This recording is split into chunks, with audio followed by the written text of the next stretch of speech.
ഒരു ITA level എക്സാമിന് ആ വാല്യൂ ബേസ്ഡ് ആയിട്ടുള്ള ക്വസ്റ്റ്യൻസും ഒരുപാട് ചോദിച്ചു കാണാറുണ്ട്. ഓക്കെ, ഇത് വെറുതെ കണ്ടിരുന്നാൽ മാത്രം പോരാ, നിങ്ങൾ നിങ്ങളുടെ ഭാഗത്ത് നിന്ന് കുറച്ച് കാര്യങ്ങൾ ചെയ്യേണ്ടതായിട്ടുണ്ട്. എന്തൊക്കെയാണ് ആ കാര്യങ്ങൾ? അപ്പൊ അതെപ്പോഴും നമ്മളൊരു ക്ലാസിഫിക്കേഷൻ ടേബിൾ വരച്ച് തന്നെ നോട്ട് ചെയ്ത് വെക്കുക. Series connection, parallel connection table ആക്കുക. അതിലെ ഇക്വേഷൻസ് എന്താണ്, സീരീസ് കണക്ഷനിൽ വോൾട്ടേജ് എങ്ങനെയാണ്, കറണ്ട് എങ്ങനെയാണ്, അതുപോലെ തന്നെ പാരലൽ കണക്ഷനിൽ ഇക്വലന്റ് റെസിസ്റ്റൻസ് എങ്ങനെയാണ്, വോൾട്ടേജ് എങ്ങനെയായിരിക്കും, കറണ്ട് എങ്ങനെയായിരിക്കും, അതെല്ലാം ഒരു ടേബിൾ ഫോർമാറ്റിൽ അല്ലെങ്കിൽ ക്ലാസിഫിക്കേഷൻ ചാർട്ട് ഫോർമാറ്റിൽ തന്നെ നോട്ട് ചെയ്ത് വെക്കുക. സ്വന്തം കൈപ്പടയിൽ എഴുതുന്ന നോട്ടിന്റെ എഫക്ട് വേറൊരു നോട്ടിനും വേറൊരു പ്രിന്റഡ് നോട്ടിനും കിട്ടില്ല. അതുകൊണ്ട് തന്നെ നിങ്ങൾ സ്വന്തം കൈപ്പടയിൽ നിങ്ങൾക്ക് മനസ്സിലായ രീതിയിൽ, മലയാളത്തിലാണെങ്കിലും ഇംഗ്ലീഷിലാണെങ്കിലും എന്താണെങ്കിലും നിങ്ങൾക്ക് മനസ്സിലാവുന്ന രീതിയിൽ എഴുതി വെക്കുക. അത് എക്സാം അറ്റൻഡ് ചെയ്തത് കൊണ്ട് മാത്രമായില്ല, തെറ്റ് ക്വസ്റ്റ്യൻസിന്റെ അനാലിസിസ് നിങ്ങൾ ചെയ്യണം. എവിടെയാണ് തെറ്റിയത് എങ്കിൽ മാത്രമാണ് നിങ്ങൾക്ക് ഇംപ്രൂവ്മെന്റ് ഉണ്ടാവുള്ളൂ. അതായത് ഏതൊക്കെ ക്വസ്റ്റ്യൻസ് തെറ്റി, ഏതൊക്കെ ക്വസ്റ്റ്യൻസ് ശരിയായി, തെറ്റിപ്പോയത് എവിടെയാണ്, എന്തുകൊണ്ടാണ് തെറ്റിയത്, എക്സ്പ്ലനേഷൻസ് എല്ലാം വായിച്ചു നോക്കുക. അതായത് എല്ലാ ക്വസ്റ്റ്യൻസിനും വിത്ത് എക്സ്പ്ലനേഷൻസ് നമ്മൾ സൊല്യൂഷൻസ് പ്രൊവൈഡ് ചെയ്യുന്നുണ്ട്.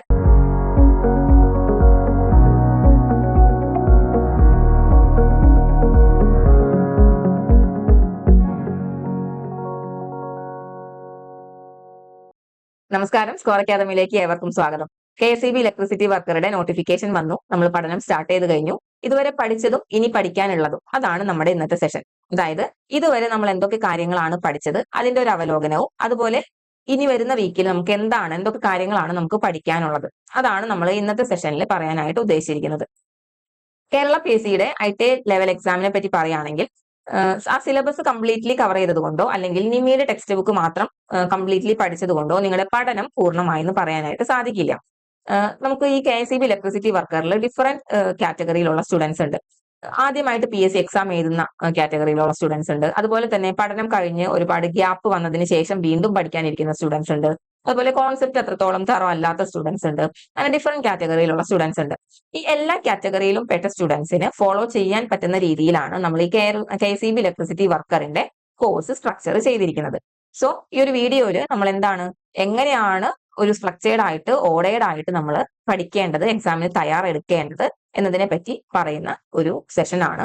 സോ അതുകൊണ്ട് തന്നെ നിങ്ങൾ കംപ്ലീറ്റ് ആയിട്ട് ഈ ഒരു വീഡിയോ വാച്ച് ചെയ്യാനായിട്ട് ശ്രമിക്കാം. സോ ഞാൻ അധികം ദീർഘിപ്പിക്കുന്നില്ല, നമുക്ക് സെഷനിലോട്ട് കടക്കാം.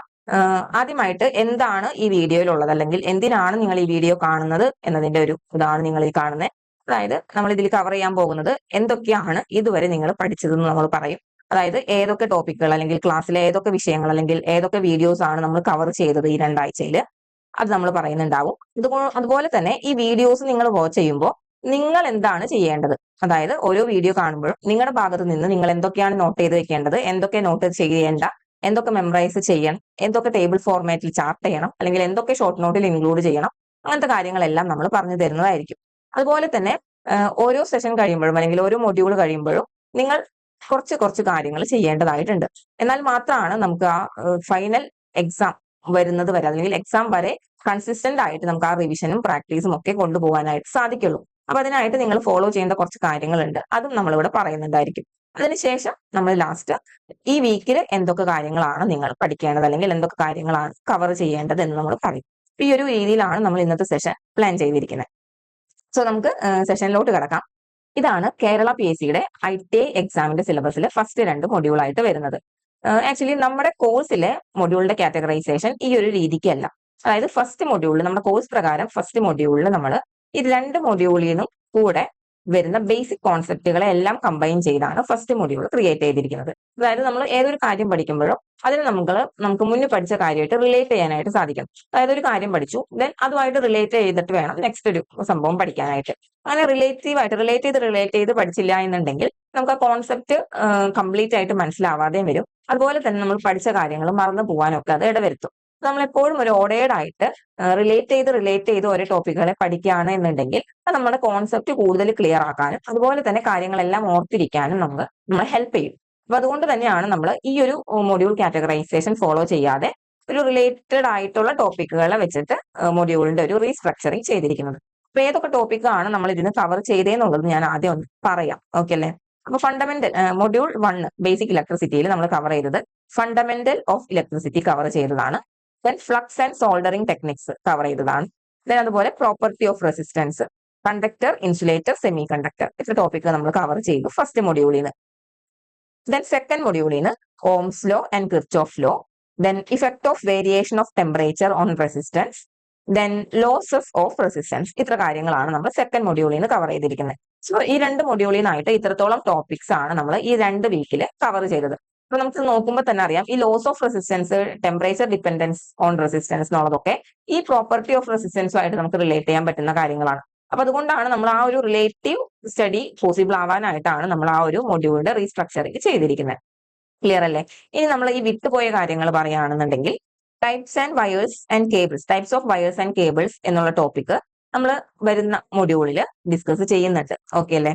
ദെൻ അതുപോലെ തന്നെ ഈ chemical effect of electric current, അതിന്റെ അണ്ടറിൽ വരുന്ന ടോപ്പിക്കാണ് different types of cells, grouping of cells, then care and maintenance of cell, buckling, അതുപോലെ സെഡിമെന്റേഷൻ. അതെല്ലാം കെമിക്കൽ ഇഫക്ട് ഓഫ് ഇലക്ട്രിക് കറണ്ടിന്റെ അണ്ടറിൽ വരുന്ന ടോപ്പിക്കുകളാണ്. സോ അതെല്ലാം ഇൻക്ലൂഡ് ചെയ്ത് നമ്മൾ ഒരൊറ്റ സെപ്പറേറ്റ് ഒരു മൊഡ്യൂൾ ആക്കിയിട്ടാണ് നമ്മൾ നിങ്ങൾക്ക് സ്ട്രക്ചർ ചെയ്ത് തന്നിരിക്കുന്നത്.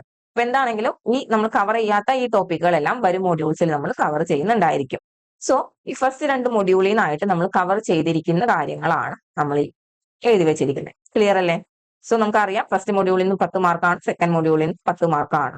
ഓരോ മൊഡ്യൂളിൽ നിന്നും, അത് 10 മൊഡ്യൂളാണ് നമുക്കുള്ളത്. ഓരോ മൊഡ്യൂളിൽ നിന്നും 10 മാർക്ക് വെച്ചിട്ടാണ് എക്സാമിന് ഉള്ളത്. അപ്പോൾ ഇത്രത്തോളം ടോപ്പിക്സ് നമ്മൾ ഓൾറെഡി കവേർഡ് ആണ് ഈ 2 ആഴ്ചയ്ക്കുള്ളിൽ. ക്ലിയർ ആണോ? ഓക്കെ. ഇനി ഇതായിരുന്നു കഴിഞ്ഞ ക്ലാസ്സിൽ അല്ലെങ്കിൽ കഴിഞ്ഞ 2 ആഴ്ചയിലെ നിങ്ങൾക്ക് കവർ ചെയ്യാനുണ്ടായിരുന്ന വിഷയങ്ങൾ അല്ലെങ്കിൽ ടോപ്പിക്സ്. അതിൽ നമ്മൾ 2 ആഴ്ചയായിട്ട് ഇത്രത്തോളം ക്ലാസ്സസ് കവർ ചെയ്തു. ദെൻ അതുപോലെ തന്നെ ഒരു 6 റിവിഷൻ ക്ലാസ്സസ് നിങ്ങൾക്ക് പ്രൊവൈഡ് ചെയ്തിട്ടുണ്ടായിരുന്നു. അതുപോലെ തന്നെ ഒരു 5 ക്ലാസ് ടെസ്റ്റുകൾ, ബേസിക് ഇലക്ട്രിസിറ്റി എന്നുള്ള 5 ക്ലാസ് ടെസ്റ്റുകൾ ഉണ്ടായിരുന്നു. അതുപോലെ 2 ഷോർട്ട് നോട്ടുകൾ കംപ്ലീറ്റ് ആക്കാൻ നമ്മൾ പറഞ്ഞിട്ടുണ്ടായിരുന്നു. ഓക്കെ അല്ലേ? ഇത്ര കാര്യങ്ങളാണ് നിങ്ങൾക്ക് കവർ ചെയ്യാനുണ്ടായിരുന്നത്. നമ്മൾ ഒരു ഡേയിൽ, അതായത് ഒരു ദിവസം ഒരു 2 വീഡിയോ, മാക്സിമം 2 വീഡിയോ ആണ് കവർ ചെയ്യാനായിട്ട് തന്നിരുന്നത്. ചില വീക്കുകളിൽ ഒരു വീഡിയോ മാത്രമാണ് കവർ ചെയ്യാനായിട്ട് നിങ്ങൾക്ക് തന്നിട്ടുണ്ടായിരുന്നുള്ളൂ. ചിലപ്പോൾ അത് കുറച്ച് ഡിഫിക്കൽട്ട് ആയിട്ടുള്ള ടോപ്പിക് ആയതുകൊണ്ടാവാം, അല്ലെങ്കിൽ ആ ഒരു വീഡിയോ തന്നെ അത്യാവശ്യം ലെങ്തി അല്ലെങ്കിൽ ഡ്യൂറേഷൻ ഉള്ള വീഡിയോ ആയതുകൊണ്ടും ആവാം. എനിവേ മാക്സിമം 2 വീഡിയോ വരെയാണ് ഒരു ദിവസം കവർ ചെയ്യാൻ നിങ്ങളോട് പറഞ്ഞിട്ടുള്ളൂ. അപ്പൊ അധികം നിങ്ങൾക്ക് ലോഡ് ഉണ്ടായിരുന്നില്ല എന്ന് ഞങ്ങൾ വിചാരിക്കണം. എനിവേ ബേസിക് കോൺസെപ്റ്റ്സ് ആണ് കുറച്ചും കൂടി ഡീറ്റെയിൽഡ് ആയിട്ട് അല്ലെങ്കിൽ നന്നായിട്ട് നിങ്ങൾ കോൺസെപ്റ്റ് ബിൽഡ് ചെയ്ത് തന്നെ പഠിച്ചു പോവുക. കാരണം ബേസിക് കോൺസെപ്റ്റ്സ് ക്ലിയർ അല്ല എന്നുണ്ടെങ്കിൽ ഇനി വരുന്ന മൊഡ്യൂളുകളെല്ലാം നിങ്ങൾക്ക് കുറച്ച് ഡിഫിക്കൽട്ട് ആയിരിക്കും. അപ്പൊ അതുകൊണ്ട് തന്നെ ഈ ടോപ്പിക്കുകളെല്ലാം നിങ്ങൾ കുറച്ച് സമയമെടുത്ത് ഡീറ്റെയിൽഡ് ആയിട്ട് തന്നെ തറവായിട്ട് തന്നെ പഠിച്ചു പോവുക. ക്ലിയർ ആണോ? അപ്പൊ ഇങ്ങനെ ഇത്രത്തോളമാണ് നമുക്ക് കവർ ചെയ്യാനുണ്ടായിരുന്ന കാര്യങ്ങൾ. ദെൻ നോർമലി നമ്മൾ സാറ്റർഡേസിലാണ് റിവിഷൻ ക്ലാസ്സസ് പ്രൊവൈഡ് ചെയ്തിരുന്നത്. സോ ഇവിടെ ഫസ്റ്റ് വീക്കിൽ സാറ്റർഡേയിൽ ഒരു 3 റിവിഷൻ ക്ലാസ് നമ്മൾ തന്നിരുന്നു. ദെൻ സെക്കൻഡ് വീക്കിൽ സാറ്റർഡേ ഉണ്ടായിരുന്നു, ഫ്രൈഡേയും നമ്മൾ റിവിഷന് വേണ്ടി തന്നെയാണ് ഉപയോഗിച്ചത്. അപ്പോൾ ഇത്രത്തോളം ആയിരുന്നു നമ്മുടെ ലാസ്റ്റ് വീക്കിലെ പഠിക്കാനുണ്ടായിരുന്ന ടോപ്പിക്കുകൾ.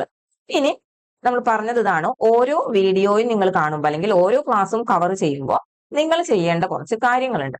അപ്പൊ അതാണ് നമ്മൾ ഇനി ഇവിടെ പറയാനായിട്ട് പോണേ. അപ്പൊ നമ്മൾ ഓരോ വീക്കിലും ഓരോ ദിവസവും ഡീറ്റെയിൽഡ് ആയിട്ട് എടുത്ത് ഒന്ന് നിങ്ങൾക്ക് പറഞ്ഞു തരാനാണ് പോണത്. ഓരോ വീഡിയോയും കാണുമ്പോൾ നിങ്ങളുടെ ഭാഗത്ത് നിന്ന് നിങ്ങൾ എന്തൊക്കെയാണ് ചെയ്യേണ്ടതെന്നുള്ളത്. ഓക്കെ അല്ലേ? അപ്പൊ ഫസ്റ്റ് വീക്ക് നമ്മൾ നോക്കുകയാണെങ്കിൽ ഫസ്റ്റ് വീക്കിലെ ഫസ്റ്റ് ഡേ നിങ്ങൾക്ക് കവർ ചെയ്യാനുണ്ടായിരുന്നത് charge, current, voltage, EMF, energy and power. ഈ ടേംസ് ആണ്. അതിൽ മെയിൻ ആയിട്ട് ആ ടേംസ്, അതിന്റെ ഡെഫിനീഷൻസ്, അതിന്റെ യൂണിറ്റുകൾ, അതുമായിട്ട് റിലേറ്റ് ചെയ്ത് കുറച്ച് ഇക്വേഷൻസ്, ഇത്ര കാര്യങ്ങളാണ് ആ ഫസ്റ്റ് ഡേ നമുക്ക് കവർ ചെയ്യാനുണ്ടായിരുന്നത്. ഓക്കെ അല്ലേ? അപ്പൊ അതെല്ലാം ക്ലാസ്സിൽ കവർ ചെയ്തതാണ്. അതുപോലെ അതിൽ നിന്നുള്ള പ്രോബ്ലംസ്, ന്യൂമറിക്കൽ പ്രോബ്ലംസ് എല്ലാം ആ 2 ക്ലാസ്സസിലായിട്ട് നമ്മൾ കവർ ചെയ്തു, 2 വീഡിയോസിലായിട്ട് കവർ ചെയ്തിട്ടുണ്ട്.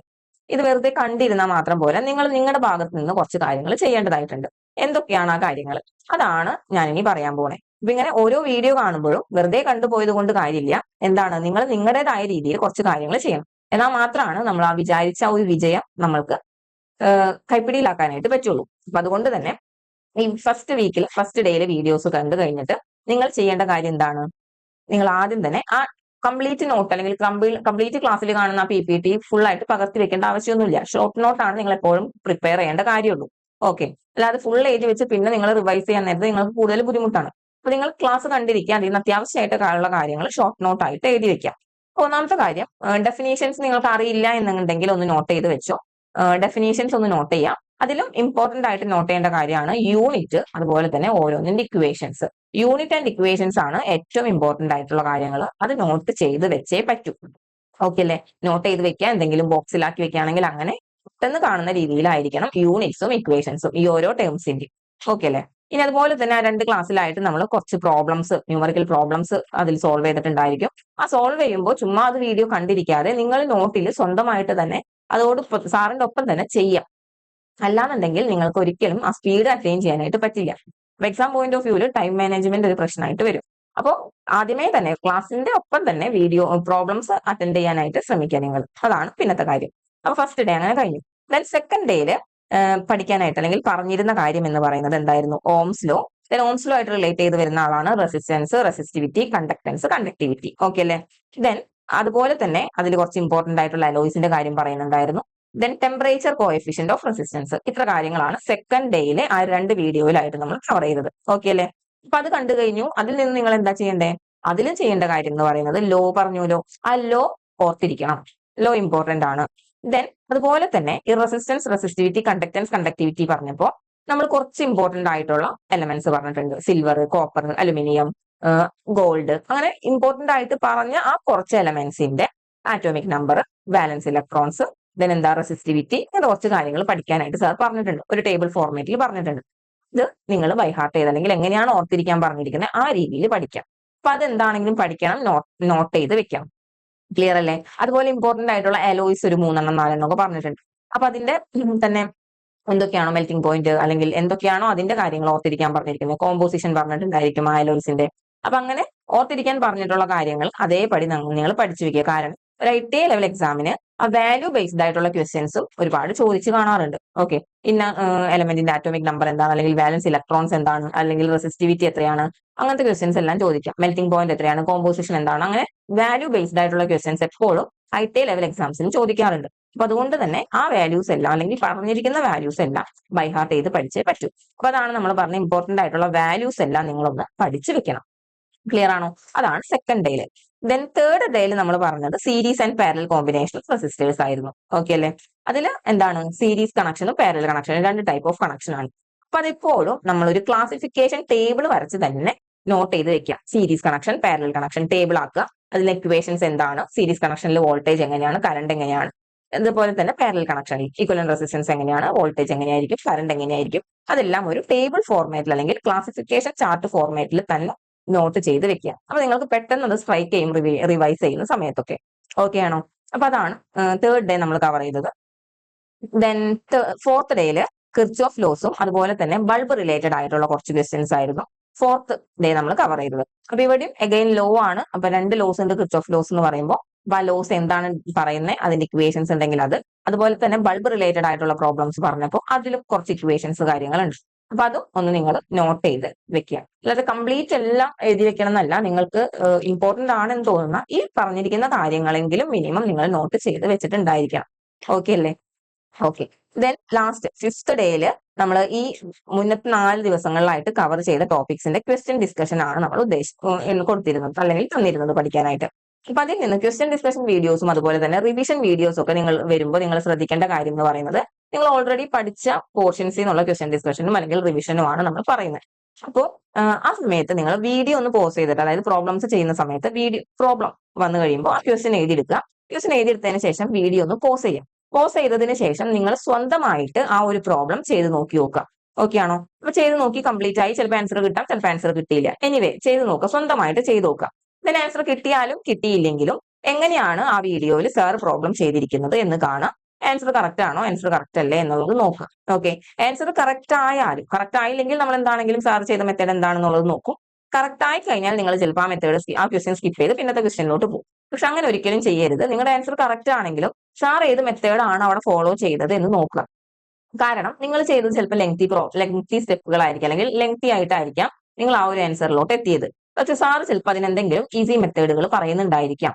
ഓക്കെ, ഒന്നെങ്കിൽ ഓപ്ഷൻസിൽ എങ്ങനെ ഈസി ആയിട്ട് ആൻസറിലേക്ക് എത്താം, അല്ലെങ്കിൽ എന്തെങ്കിലും ഈസി മെത്തേഡ്സ് പറയുന്നുണ്ടായിരിക്കാം. അപ്പൊ അതുകൊണ്ട് തന്നെ നമുക്ക് ആൻസർ കിട്ടിയാലും കിട്ടിയില്ലെങ്കിലും സാർ ഏത് മെത്തേഡാണ് ഫോളോ ചെയ്തത് എന്നുള്ളതൊന്നും കാണണം. ഈസി മെത്തേഡ് അതാണെങ്കിൽ അത് ഫോളോ ചെയ്യാനായിട്ട് ശ്രമിക്കുക. ക്ലിയർ ആണോ? ഈ ഒരു രീതിക്ക് വേണം ക്വസ്റ്റ്യൻ ഡിസ്കഷൻ വീഡിയോസും അതുപോലെ തന്നെ റിവിഷൻ വീഡിയോസും കാണാനായിട്ട്. ഓരോ പ്രോബ്ലം ചെയ്യുമ്പോഴും എഴുതിയെടുക്കുക, വീഡിയോ പോസ് ചെയ്യുക, സ്വന്തമായിട്ട് ചെയ്യാനായിട്ട് ശ്രമിക്കുക. ക്ലിയർ ആണോ? ഇങ്ങനെയാണ് ഫ്രൈഡേ ക്വസ്റ്റ്യൻ ഡിസ്കഷനും അതുപോലെ സാറ്റർഡേ നമ്മൾ റിവിഷനാണ് ഉദ്ദേശിച്ചിരുന്നത്. ഓക്കെ, അതുപോലെ തന്നെ ഈ ക്വസ്റ്റ്യൻ ഡിസ്കഷൻ വീഡിയോസും റിവിഷൻ ക്ലാസ്സും വരുമ്പോൾ നിങ്ങൾ ശ്രദ്ധിക്കേണ്ടത്, ഏതെങ്കിലും ക്വസ്റ്റ്യൻസ് നിങ്ങൾക്ക് കൺഫ്യൂസിംഗ് ആയിട്ട് തോന്നി എന്ന് വിചാരിക്കാം. അങ്ങനത്തെ കൺഫ്യൂസിങ് ക്വസ്റ്റ്യൻസ് നിങ്ങളൊന്ന് എന്താണെങ്കിലും നോട്ട് ഡൗൺ ചെയ്ത് വെക്കുക, ഒന്നെങ്കിലും ഒന്ന് സ്റ്റാർ ഇട്ട് വെക്കുക, അല്ലെങ്കിൽ റൗണ്ട് സർക്കിൾ ചെയ്ത് വെക്കുക, അങ്ങനെ എന്തെങ്കിലും ചെയ്ത് നോട്ട് ഡൗൺ ചെയ്ത് വെക്കുക. കാരണം റിവൈസ് ചെയ്യുന്ന സമയത്ത് പിന്നെ നമുക്ക് ആ ഒരു പ്രോബ്ലം കോൺസെൻട്രേറ്റ് ചെയ്താൽ മതിയാവും. കാരണം ബാക്കി ക്വസ്റ്റ്യൻസ് എല്ലാം നമ്മൾ ചിലപ്പോൾ ആൻസർ ചെയ്യാൻ പറ്റിയിട്ടുണ്ടാവും. ചിലപ്പോൾ കുറച്ച് ക്വസ്റ്റ്യൻസ് നമുക്ക് കൺഫ്യൂഷൻസ് ഉണ്ടാവാം, അല്ലെങ്കിൽ നമ്മൾ ചെയ്തപ്പോൾ തെറ്റിപ്പോയതാവാം, അങ്ങനെ എന്തെങ്കിലും മിസ്റ്റേക്ക് വന്ന ക്വസ്റ്റ്യൻസ് ആവാം. അപ്പൊ അങ്ങനെയൊക്കെ വരുന്ന ക്വസ്റ്റ്യൻസ് ഒന്ന് നോട്ട് ചെയ്ത് വെക്കുക. കാരണം പിന്നീട് റിവൈസ് ചെയ്യുമ്പോൾ നമുക്ക് ആ ക്വസ്റ്റ്യൻ എന്താണെങ്കിലും നോക്കണം. കാരണം നമ്മൾ മുന്നേ വരുത്തിയ മിസ്റ്റേക്ക് പിന്നീട് വരുത്തുന്നില്ല എന്ന് നമുക്ക് ഉറപ്പ് വരുത്തേണ്ടതുണ്ട്. അപ്പൊ അതുകൊണ്ട് തന്നെ അങ്ങനെ മിസ്റ്റേക്ക് വരുന്ന ക്വസ്റ്റ്യൻസ്, കൺഫ്യൂഷൻസ് വരുന്ന ക്വസ്റ്റ്യൻസ് എല്ലാം ഒന്ന് നോട്ട് ചെയ്ത് വെക്കാം ക്ലാസ്സിന്റെ ഒപ്പം തന്നെ. ഓക്കെ ആണോ? അപ്പൊ ഇത്രത്തോളം ചെയ്ത് കഴിഞ്ഞാൽ, അതായത് ഇത് വീഡിയോസ് കണ്ടു കഴിഞ്ഞാൽ ഈ സ്റ്റുഡന്റ് ആക്ഷൻ എന്ന് പറഞ്ഞ് നമ്മൾ നോട്ട് ചെയ്ത് വെച്ചിരിക്കണം. ഇത്രത്തോളം കാര്യങ്ങൾ നിങ്ങൾ ചെയ്യാനായിട്ട് ശ്രമിക്കണം. ഓക്കെ ആണോ? ഓക്കെ. അങ്ങനെ നമ്മൾ ഫസ്റ്റ് വീക്ക് കംപ്ലീറ്റ് ആയി. ഇതുപോലെ തന്നെ സെക്കൻഡ് വീക്കില് ഫസ്റ്റ് ഡേയില് നമ്മൾ പറഞ്ഞത് കണ്ടക്ടിങ് മെറ്റീരിയൽസ് എന്ന് പറഞ്ഞ ടോപ്പിക് കവർ ചെയ്യാനായിട്ടാണ്. അതിന്റെ ഒരു 2 വീഡിയോസ് ഉണ്ടായിരുന്നു. Then Tuesday semi conductor material ആയിരുന്നു. ദെൻ വെനസ്ഡേ ഇൻസുലേറ്റിംഗ് മെറ്റീരിയൽസ് ആയിരുന്നു. ഇത് മൊത്തത്തിൽ ക്ലാസിഫിക്കേഷൻ ഓഫ് മെറ്റീരിയൽസ് ആണ്. ഓക്കെ അല്ലേ? അപ്പൊ അതിൽ നിന്ന് എല്ലാത്തിനും നിങ്ങൾ ചെയ്ത് കഴിയുമ്പോൾ, അതായത് ഈ 3 ദിവസത്തെ ക്ലാസ്സസ് കഴിഞ്ഞ് കഴിയുമ്പോൾ നിങ്ങൾ ചെയ്യേണ്ടത് ഒരു ക്ലാസിഫിക്കേഷൻ ടേബിൾ വരച്ചിട്ടുണ്ടായിരിക്കണം. സെമി കണ്ടക്ടർ, കണ്ടക്ടർ, ഇൻസുലേറ്റർ, അല്ലെങ്കിൽ കണ്ടക്ടർ, സെമി കണ്ടക്ടർ, ഇൻസുലേറ്റർ എന്ന് പറഞ്ഞിട്ട് ഒരു ക്ലാസിഫിക്കേഷൻ ടേബിൾ വരച്ചിട്ടുണ്ടായിരിക്കണം. ഓരോ കോളത്തിലും അതിന്റെ പ്രോപ്പർട്ടീസ് നോട്ട് ഡൗൺ ചെയ്ത് വെച്ചിട്ടുണ്ടായിരിക്കണം. ഓക്കെ ആണോ? ഇതിപ്പോ 3 ക്ലാസ് ആയിട്ട് അല്ലെങ്കിൽ 3 ദിവസമായിട്ടാണ് നിങ്ങൾ ഈ ടോപ്പിക്സ് കവർ ചെയ്തിട്ടുണ്ടാവുക. പക്ഷേ നിങ്ങൾ അതിന്റെ ഒരു സമ്മറി ഉണ്ടാക്കണം. ഒരു ടേബിൾ ഫോർമാറ്റിൽ തന്നെ അത് എഴുതി വെക്കണം. കാരണം റിവൈസ് ചെയ്യാനായിട്ട് ഈസി ആവാനായിട്ടാണ്. അല്ലെങ്കിൽ 3 മെറ്റീരിയൽസിന്റെ പ്രോപ്പർട്ടി 3 സ്ഥലത്തായിട്ട് കിടന്നാൽ ഒരിക്കലും നമുക്ക് അതൊന്ന് കമ്പയർ ചെയ്ത് പഠിക്കാനായിട്ട് പറ്റില്ല.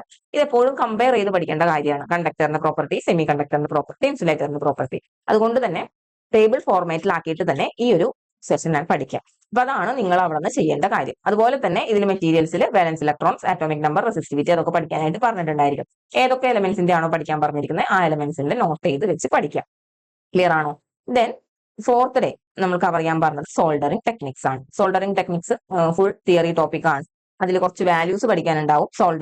സോൾഡേഴ്സ്, ഡിഫറെന്റ് സോൾഡേഴ്സിന്റെ കോമ്പോസിഷൻ, അതിന്റെ മെൽറ്റിംഗ് പോയിന്റ്, അങ്ങനത്തെ കുറച്ച് കാര്യങ്ങൾ ഉണ്ടാവും. ഡിഫറെന്റ് ടൈപ്സ് ഫ്ലക്സ്, ദെൻ അങ്ങനെ കുറച്ച് ടേബിൾ കാര്യങ്ങളൊക്കെ കുറച്ച് പറഞ്ഞിട്ടുണ്ടായിരിക്കും.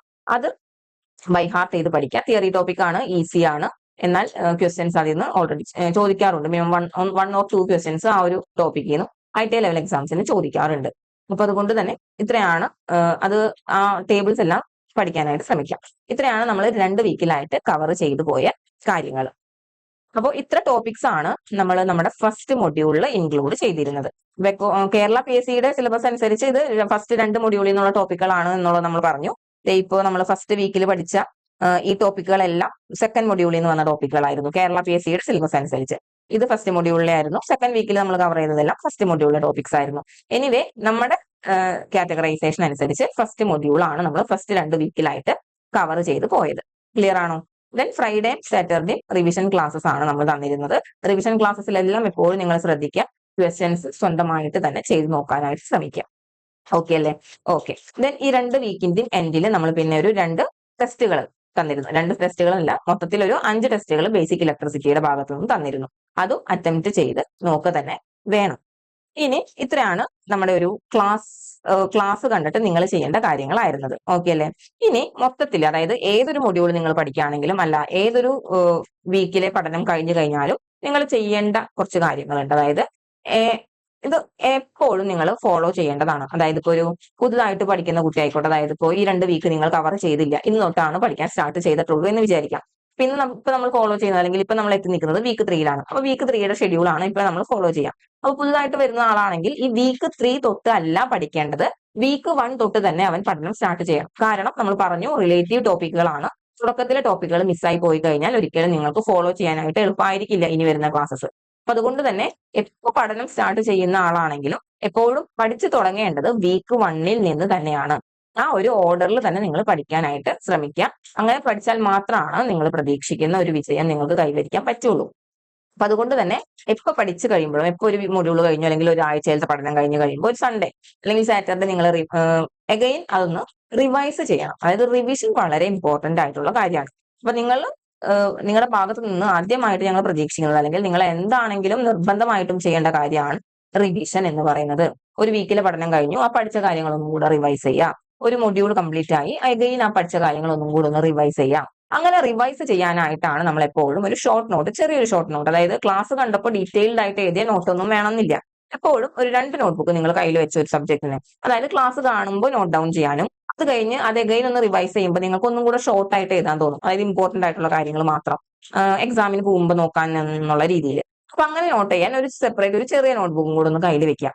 അതിലാണ് എപ്പോഴും ഷോർട്ട് ആയിട്ടുള്ള കാര്യങ്ങൾ ഷോർട്ട് ആയിട്ട് അതിൽ എഴുതി വെക്കാൻ പാടുള്ളൂ. ഓക്കെ ആണോ? അതായത് എനിക്ക് എക്സാമിന് പോകുമ്പോൾ അല്ലെങ്കിൽ എക്സാമിന് മുന്നായിട്ട് ഒന്ന് തുറന്നു നോക്കാനായിട്ട് എന്നുള്ള രീതിയിൽ.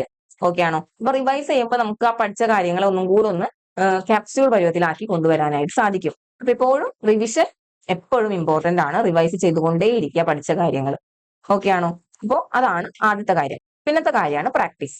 പ്രാക്ടീസ് ആണ് നമ്മളെപ്പോഴും പെർഫെക്റ്റ് ആക്കുക. പ്രാക്ടീസ് ആണ് നമ്മളെപ്പോഴും ടൈം മാനേജ്മെന്റിനെ സഹായിക്കുക എക്സാം പോയിന്റ് ഓഫ് വ്യൂല്. എപ്പോഴും പ്രാക്ടീസ് ചെയ്യണം. അതായത് ഇപ്പൊ പ്രോബ്ലംസ് ആയിക്കോട്ടെ, ക്വസ്റ്റ്യൻസ് ആയിക്കോട്ടെ, ഏത് ന്യൂമറിക്കൽ പ്രോബ്ലംസ് ആയിക്കോട്ടെ, അല്ലാത്ത ക്വസ്റ്റ്യൻസ് ആയിക്കോട്ടെ, എന്താണെങ്കിലും ക്വസ്റ്റ്യൻ പ്രാക്ടീസ് വഴിയാണ് നമുക്ക് ആ ഒരു എക്സാമിന് അറ്റൻഡ് ചെയ്യാനുള്ള ഒരു തരത്തിൽ നമുക്ക് എത്താനായിട്ട് സാധിക്കുള്ളൂ. അല്ലെങ്കിൽ ഇത്രത്തോളം കോൺഫിഡൻസ് നമുക്ക് ബിൽഡപ്പ് ചെയ്യണമെങ്കിൽ നമുക്ക് പ്രാക്ടീസ് കൂടിയേ തീരൂ. അപ്പൊ അതുകൊണ്ട് തന്നെ എല്ലാ ക്വസ്റ്റ്യൻസ് പ്രാക്ടീസ് ചെയ്യാം. നമ്മൾ ഈ പറഞ്ഞ പോലെ പ്രോബ്ലംസ് അറ്റൻഡ് ചെയ്യുമ്പോൾ എപ്പോഴും കൂടെ തന്നെ ചെയ്ത് പഠിക്കുക. നോട്ട്ബുക്ക് എടുക്കുക, പേന എടുക്കുക, അല്ലെങ്കിൽ പേപ്പർ ആണെങ്കിൽ പേപ്പർ എന്തോ ആയിക്കോട്ടെ എഴുതി തന്നെ പഠിക്കുക. നിങ്ങൾ ക്ലിയർ ആണോ? പ്രോബ്ലംസ് എല്ലാം ചെയ്ത് തന്നെ പഠിക്കുക. വെറുതെ നോക്കിയിരുന്നത് കൊണ്ട് നമുക്കത് ഈസിയാണ്, ചെയ്യാൻ പറ്റുമെന്ന് വിചാരിച്ചാലും സ്പീഡ് എന്നുള്ളൊരു കാര്യമുണ്ട്. നമുക്ക് ആ ടൈം മാനേജ്മെന്റ് ബുദ്ധിമുട്ടായിട്ട് വരും പ്രാക്ടീസ് ചെയ്തില്ലെങ്കിൽ. അപ്പൊ എഴുതി തന്നെ പഠിക്കുക, പ്രോബ്ലംസ് എല്ലാം വർക്ക്ഔട്ട് ചെയ്ത് തന്നെ പഠിക്കുക. ഓക്കെ ആണോ? ഇതിനടുത്തതാണ് ടെസ്റ്റ്. ഞാൻ പറഞ്ഞതാണ്, ടെസ്റ്റുകൾ നമ്മൾ ഓരോ വീക്കിന്റെ എൻഡിലും അതാത് ടോപ്പിക്കിന്റെ ടെസ്റ്റുകൾ തരുന്നുണ്ട്. ടെസ്റ്റുകൾ നിങ്ങൾ ടൈം ബൗണ്ടഡ് ആയിട്ട് തന്നെ ചെയ്യാനായിട്ട് ശ്രമിക്കുക. അതായത് നമ്മൾ ഇത്ര ഡ്യൂറേഷന്റെ ടെസ്റ്റുകളായിരിക്കും തരുന്നുണ്ടാവും. ഡ്യൂറേഷനിൽ തന്നെ ചെയ്ത് തീർക്കാൻ ശ്രമിക്കാം. ആദ്യമൊക്കെ നമുക്ക് ബുദ്ധിമുട്ടായിരിക്കും, ആ ടൈമിനുള്ളിൽ ചെയ്ത് തീരണമെന്നില്ല. ഒരു സമയം കഴിയും തോറും അല്ലെങ്കിൽ ദിവസം കഴിയും തോറും നിങ്ങൾ അത് ആ ഒരു ടൈമിന്റെ ഉള്ളിലോട്ട് ടൈം ബൗണ്ടഡ് ആയിട്ട് വരും. അപ്പോൾ ആദ്യമേ തന്നെ നമ്മൾ ആ ടൈമിനുള്ളിൽ തീർക്കാവുന്ന രീതിയിൽ അല്ലെങ്കിൽ തീർക്കാൻ പറ്റുന്ന രീതിയിൽ ചെയ്ത് ശ്രമിക്കുകയാണെങ്കിൽ അത് അഗൈൻ എന്താണ്, പ്രാക്ടീസ് ആണ്. പ്രാക്ടീസ് ചെയ്ത് നമ്മൾ ആ സമയത്തിനുള്ളിൽ ചെയ്ത് തീർക്കാൻ പറ്റും നമുക്ക്. ഇപ്പൊ ടൈം ബൗണ്ടഡ് ആയിട്ട് ആ ടെസ്റ്റുകൾ എന്താണെങ്കിലും അറ്റൻഡ് ചെയ്യാം. ടെസ്റ്റ് ചെയ്ത് കഴിഞ്ഞു, ആ മാർക്ക് അറിഞ്ഞു, ഓക്കെ. അതല്ല, ആ ടെസ്റ്റ് ചെയ്ത് കഴിഞ്ഞാൽ നമ്മൾ റിസൾട്ട് നോക്കണം. ഏതൊക്കെയാണ് ക്വസ്റ്റ്യൻസ് തെറ്റിയത്, ഏതൊക്കെയാണ് ശരിയായത്. ആ ശരിയായത് തന്നെ വെറുതെ കറക്കി കുത്തി ശരിയായതാണോ അല്ലെങ്കിൽ എന്റെ കോൺസെപ്റ്റ് തന്നെയാണോ അവിടെയും പറഞ്ഞിരിക്കുന്നത് എന്നുള്ളത് ചെക്ക് ചെയ്യണം. അതായത് ഏതൊക്കെ ക്വസ്റ്റ്യൻസ് തെറ്റി, ഏതൊക്കെ ക്വസ്റ്റ്യൻസ് ശരിയായി, തെറ്റിപ്പോയത് എവിടെയാണ്, എന്തുകൊണ്ടാണ് തെറ്റിയത്, എക്സ്പ്ലനേഷൻസ് എല്ലാം വായിച്ചു നോക്കുക. അതായത് എല്ലാ ക്വസ്റ്റ്യൻസിനും നമ്മൾ വിത്ത് എക്സ്പ്ലനേഷൻസ് നമ്മൾ സൊല്യൂഷൻസ് പ്രൊവൈഡ് ചെയ്യുന്നുണ്ട്. അപ്പൊ അതുകൊണ്ട് തന്നെ എക്സാം കഴിഞ്ഞ ഉടനെ തന്നെ ഏതൊക്കെ ക്വസ്റ്റ്യൻസ് ആണോ തെറ്റിയത് അതിന്റെ എക്സ്പ്ലനേഷൻസ് വായിച്ച് നോക്കി നോക്കുക.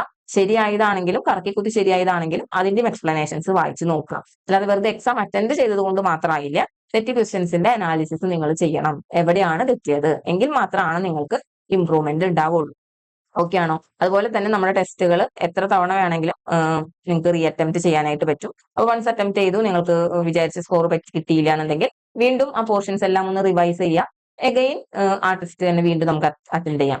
എത്ര തവണ വേണമെങ്കിലും നിങ്ങൾക്ക് റീ അറ്റംപ്റ്റ് ചെയ്യാനായിട്ടുള്ള ഓപ്ഷൻ ഉണ്ട് അവിടെ. ഓക്കെ ആണോ? അപ്പൊ ടെസ്റ്റുകൾ ചുമ്മാ എഴുതിയാൽ പോരാ, അതിന്റെ അനാലിസിസ് കൂടെ നിങ്ങൾ ചെയ്യണം എന്നുള്ളത് വളരെ ഇമ്പോർട്ടന്റ് ആണ്. ക്ലിയർ ആണോ? ദെൻ ലാസ്റ്റ് നോട്ടുകൾ നമ്മൾ പറഞ്ഞതാണ്. ഏത് ടോപ്പിക് പഠിക്കുകയാണെങ്കിലും അതിന്റെ നോട്ട് നിങ്ങൾ സ്വന്തം കൈപ്പടയിൽ എഴുതുക.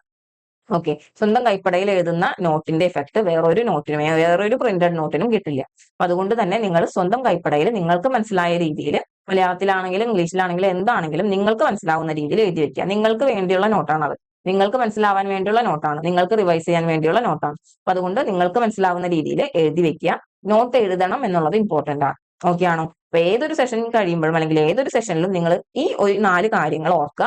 Revision, practice, test, note. ഇത്ര കാര്യങ്ങൾ നിങ്ങൾക്ക് ഉണ്ടായേ പറ്റൂ, അല്ലെങ്കിൽ ചെയ്തേ പറ്റൂ. ഓക്കെ ആണോ? ഓക്കെ. അപ്പൊ ഇത്ര ആയി കഴിഞ്ഞു കഴിഞ്ഞാൽ നിങ്ങളുടെ ചെയ്യേണ്ട കാര്യങ്ങളും പഠിച്ച കാര്യങ്ങളും ഒക്കെ കഴിഞ്ഞു. ഇനി നമ്മൾ ചെയ്യാൻ പോകുന്നത് അല്ലെങ്കിൽ പറയാൻ പോകുന്നത് എന്താണ് ഇനി നമ്മൾ പഠിക്കാൻ പോകുന്നത്? ഓക്കെ, നമ്മുടെ കോഴ്സിന്റെ സിലബസ് പ്രകാരം അല്ലെങ്കിൽ കോഴ്സിന്റെ സ്ട്രക്ചർ പ്രകാരം ഫസ്റ്റ് മൊഡ്യൂൾ ആണ് നമ്മൾ കഴിഞ്ഞിരിക്കുന്നത്. ഇനി നമ്മുടെ സെക്കൻഡ് മൊഡ്യൂൾ നമ്മൾ അവിടെ മാറ്റി നിർത്തി തേർഡ് മൊഡ്യൂൾ ആണ് നിങ്ങളോട് ഞങ്ങൾ പഠിക്കാൻ പറയുന്നത്.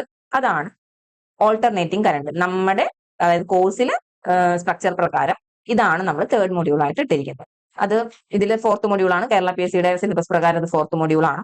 ഫോർത്ത് മൊഡ്യൂളിൽ ഓൾട്ടർനേറ്റിംഗ് കറണ്ട് ആൻഡ് എർത്തിങ് എന്നാണ് കേരള PSC യുടെ സിലബസ് പ്രകാരം ഉള്ള മൊഡ്യൂൾ. അതിൽ ഓൾട്ടർനേറ്റിംഗ് കറണ്ടിൽ ഇത്രത്തോളം കാര്യങ്ങൾ വരുന്നുണ്ടായിരിക്കും. എനിവേ ഇത് ഞാൻ പറയാം. ഇതാണ് കേരള PSC യുടെ syllabus. Fourth module, third module. Fourth മൊഡ്യൂളിൽ നിന്ന് ഓൾട്ടർനേറ്റിംഗ് കറണ്ട് ആൻഡ് എർത്തിങ് ആണ്. ഓൾട്ടർനേറ്റിംഗ് കറണ്ട്, പിന്നെ ഇത്രത്തോളം ടോപ്പിക് എർത്തിങ്, വയറിങ്, അങ്ങനത്തെ കാര്യങ്ങളായിട്ട് റിലേറ്റ് ചെയ്ത ടോപ്പിക്കുകളാണ് ഇത്രയ്ക്ക് വരുന്നത്. ഓക്കെ, ഈ വീടുകളിലെ വയറിങ്, ഇൻഡസ്ട്രിയൽ വയറിങ്, അങ്ങനത്തെ കേബിൾസ്, വയേഴ്സ്, അതിന്റെ ക്ലാസിഫിക്കേഷൻ, അങ്ങനത്തെ കാര്യങ്ങളൊക്കെ പിന്നെ വരുന്നത്. അപ്പൊ അതുകൊണ്ട് തന്നെ ഇത്രത്തോളം പോർഷൻ നമ്മൾ ഒന്ന് മാറ്റി നിർത്തുന്നുണ്ട്. ഓക്കെ, ഇനി വേറെ നമ്മൾ പറയാം. ദെൻ കേരള PSCയുടെ തേർഡ് മൊഡ്യൂൾ വരുന്നത് മാഗ്നറ്റിക്സ് ആണ്. ഇത്രയ്ക്ക് ടോപ്പിക്കുകളാണ് മാഗ്നറ്റിക്സത്തിൽ നമ്മൾ പഠിക്കേണ്ടത്. അപ്പോൾ ഇതിനെ നമ്മൾ ഒന്നും കൂടെ ഒന്ന് റീസ്ട്രക്ചർ ചെയ്ത് എങ്ങനെയാണ് നമ്മൾ പഠിക്കുന്നതെന്നാണ് പറയുന്നത്. അപ്പോൾ ഈ ഓൾട്ടർനേറ്റിംഗ് കറണ്ട് എന്ന് പറയുന്ന ടോപ്പിക്കാണ് നമ്മൾ ഇനി സ്റ്റാർട്ട് ചെയ്യാൻ പോകുന്നത്. അതായത് ഈ വീക്കിൽ പഠിക്കേണ്ടത് ഓൾട്ടർനേറ്റിംഗ് കറണ്ട് ആണ്. അതിനുശേഷം മാത്രമാണ് നമ്മൾ മൊഡ്യൂൾ 3 അതായത് മാഗ്നറ്റിസത്തിലോട്ട് കടക്കുള്ളൂ. കാരണം ഓൾട്ടർനേറ്റിംഗ് കറണ്ടിന്റെ കോൺസെപ്റ്റ് കിട്ടിക്കഴിഞ്ഞാൽ ഈ മാഗ്നറ്റിസം പഠിക്കാൻ കുറച്ചും കൂടി ഈസിയാണ്. അതിലുപരി നമ്മൾ മുന്നത്തെ വീക്കിൽ പഠിച്ചത് ബേസിക് ഇലക്ട്രിസിറ്റി ആണ്. അവിടെ നമ്മളെല്ലാം DC സർക്യൂട്ട്സ് ആണ് നമ്മൾ ചെയ്തുകൊണ്ടിരുന്നത്, അല്ലെ?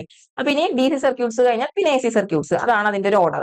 അതിനുശേഷമാണ് മാഗ്നറ്റിസത്തിലോട്ട് കിടക്കുന്നത്. മാഗ്നറ്റിസം എന്ന് പറയുമ്പോൾ അതിനേക്കാളും വിട്ട് ഒരു ഡിഫറെന്റ് ആയിട്ടുള്ള ഒരു ടോപ്പിക്കാണ് മാഗ്നറ്റിസം. അതുകൊണ്ടാണ് നമ്മൾ ഓൾട്ടർനേറ്റിംഗ് കറണ്ട് കഴിഞ്ഞതിന് ശേഷം മാഗ്നറ്റിസം പഠിച്ചാൽ മതി എന്ന് പറയുന്നത്. അപ്പൊ നമ്മൾ ഈ വീക്കിൽ ഫോളോ ചെയ്യുക ഓൾട്ടർനേറ്റിംഗ് കറണ്ട് ആണ്. സിലബസ് പ്രകാരം ജസ്റ്റ് ഒരു ഓൾട്ടർനേറ്റിംഗ് കറണ്ട് എന്നുള്ളൊരു വേർഡ് മാത്രമേ ഇവിടെ മെൻഷൻ ചെയ്തിട്ടുള്ളൂ. പക്ഷേ നമ്മൾ അതിൽ ഇത്രത്തോളം കാര്യങ്ങൾ പഠിക്കേണ്ടതായിട്ടുണ്ട്. ഓൾട്ടർനേറ്റിംഗ് കറണ്ടിൽ കുറച്ച് ടേംസ് വരും. ആ ടേംസിന്റെ യൂണിറ്റ്സ്, ഡെഫിനീഷൻസ്, അതുപോലെ തന്നെ സൈനസോയ്ഡൽ സിഗ്നലിന്റെ representation, RMS value, average value, then AC സർക്യൂട്ട്സിന്റെ ചെറിയൊരു അനാലിസിസ് ഒക്കെ വരും. RL circuit, RLC circuit, RC circuit, അങ്ങനെയൊക്കെ പറഞ്ഞിട്ട്. Then 3 phase system. ഇത്രയ്ക്ക് ഡീറ്റെയിൽഡ് ആയിട്ട് അല്ലെങ്കിൽ ഇത്രയ്ക്ക് കാര്യങ്ങളുണ്ട് ആ AC സർക്യൂട്ട്സിൽ പഠിക്കാനായിട്ട്. അപ്പോൾ ഇത്രയാണ് നമ്മൾ ഈ ഒരു വീക്കിൽ സ്റ്റാർട്ട് ചെയ്യാനായിട്ട് ഉദ്ദേശിച്ചിരിക്കുന്നത്. അതായത് ഓൾട്ടർനേറ്റിംഗ് കറണ്ട് വെച്ചിട്ടാണ് നമ്മൾ സ്റ്റാർട്ട് ചെയ്യാൻ ഉദ്ദേശിച്ചിരിക്കുന്നത്. ഓക്കെ ആണോ? ഇനി ആ ഓൾട്ടർനേറ്റിംഗ് കറണ്ട് പഠിച്ചു കഴിയുമ്പോൾ നമ്മൾ നേരെ മാഗ്നറ്റിസത്തിലോട്ട് ചാടും. ഓക്കെ, മാഗ്നറ്റിസം കംപ്ലീറ്റ് ആക്കും. മാഗ്നറ്റിസത്തിൽ ഇത്ര കാര്യങ്ങൾ കംപ്ലീറ്റ് ആക്കും. ഈ capacitor and types of functions എന്ന് പറയുന്നത് നമ്മൾ ഈ ഓൾട്ടർനേറ്റിംഗ് കറണ്ടിന്റെ കൂടിയാണ് ഇൻക്ലൂഡ് ചെയ്തിരിക്കുന്നത് കേട്ടോ. അതായത് കപ്പാസിറ്റർ എന്ന് പറയുമ്പോൾ അതെല്ലാം ഒരു ബേസിക് കോൺസെപ്റ്റ്സ് ആയിട്ട് വരുന്നതാണ്, അല്ലെങ്കിൽ സർക്യൂട്ടുമായിട്ട് റിലേറ്റ് ചെയ്ത് വരുന്നതാണ്. അപ്പൊ അതുകൊണ്ട് ഈ കപ്പാസിറ്റർ ടൈപ്സ് നമ്മൾ ഈ AC-യുടെ കൂടെ പഠിക്കും. അതിനുശേഷം നമ്മൾ എങ്ങോട്ട് ചാടും? മാഗ്നറ്റിസത്തിലോട്ട് പോകും. മാഗ്നറ്റിസം പഠിച്ചു കഴിഞ്ഞതിന് ശേഷമായിരിക്കും നമ്മൾ എന്ത് പഠിക്കാം? ഈ എർത്തിങ്, വയറിങ്ങിന്റെ കാര്യങ്ങൾ എന്ന് പറഞ്ഞില്ലേ, അത് പഠിക്കാം. ദെൻ അത് പഠിച്ചു കഴിഞ്ഞാൽ പിന്നെ നമ്മൾ മുന്നേ സ്കിപ്പ് ചെയ്ത ടോപ്പിക് എന്ന് പറഞ്ഞു, chemical effect of electric current. ഏത് മൊഡ്യൂളിനാണ്? സെക്കൻഡ് മൊഡ്യൂളിന്. അത് നമ്മൾ പഠിക്കും. അതുപോലെ തന്നെ ഫസ്റ്റ് മൊഡ്യൂളിൽ ചെറിയൊരു ടോപ്പിക് നമ്മൾ മിസ് ചെയ്തു എന്ന് പറഞ്ഞില്ലേ, types of wires and cables. അത് നമ്മൾ പഠിക്കുക ഈ ഡിസൈൻ ആൻഡ് വയറിങ്ങിന്റെ കൂടെ ആയിരിക്കും. ഓക്കെ അല്ലേ? അപ്പോൾ ഇത്രത്തോളം കഴിഞ്ഞു കഴിഞ്ഞാൽ കേരള PSCയുടെ ഫസ്റ്റ് 4 മൊഡ്യൂൾസ് കംപ്ലീറ്റ് ആവും. നമ്മുടെ 4 മൊഡ്യൂൾ കംപ്ലീറ്റ് ആവും. അപ്പൊ ഓക്കെ ആണോ? അപ്പൊ ഞാൻ പറഞ്ഞത് ഇതാണ്, കേരള PSCയുടെ ഫസ്റ്റ് 4 മൊഡ്യൂളുകളിൽ കുറച്ച് റീഅറേഞ്ച്മെന്റ് നമ്മൾ ചെയ്തിട്ടുണ്ട്. എനിവേ ആ 4 മൊഡ്യൂൾ, നമ്മുടെ 4 മൊഡ്യൂൾ കഴിയുമ്പോൾ കേരള PSCയുടെ സിലബസ് അനുസരിച്ചുള്ള 4 മൊഡ്യൂൾ കംപ്ലീറ്റ് ആവും. അല്ലെങ്കിൽ കംപ്ലീറ്റ് ടോപ്പിക് നമ്മുടെ 4 മൊഡ്യൂളിന്റെ ഉള്ളിൽ തന്നെ കംപ്ലീറ്റ് ആക്കുന്നുണ്ട്. 5th മൊഡ്യൂൾ ഓൺവേർഡ്സ് കേരള PSCയുടെ സെയിം സ്ട്രക്ചർ തന്നെയാണ് നമ്മൾ ഫോളോ ചെയ്തിരിക്കുന്നത്. അപ്പൊ ഇത്രയ്ക്ക് ഓക്കെ ആണോ? ഓക്കെ. അപ്പൊ ഇങ്ങനെയാണ്, ഈ ഒരു രീതിക്കാണ് നിങ്ങൾ ഈ ഒരു വീക്കിൽ പഠിക്കാനായിട്ട് പോകുന്നത്. ഓക്കെ, സോ ഇത് നമ്മൾ പറഞ്ഞതാണ്.